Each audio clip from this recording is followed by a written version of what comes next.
Hello, and welcome to AMI Sites, a podcast where your everyday questions about the SBA are answered with your host, Ami Kassar. Ami is the founder and CEO of Multifunding, an advisory company that helps you grow and stay in control of your business.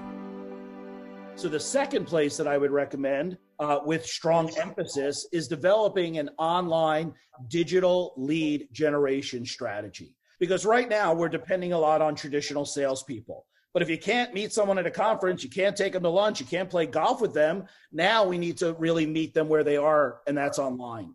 So many old line companies don't have a very aggressive online lead generation program, and that's the place that I've seen many people pivot and migrate to over the last 12 months or so. I guarantee you that if your listeners would invest their time in referral marketing and generating leads online, they would have an immediate pop in the results as well. Thanks for joining us today on AMI Sites with your host, Ami Kassar, the foremost SBA thought leader. Make sure you visit us at multifunding.com, where you can meet our advisory team and learn more about how we help entrepreneurs fund their future.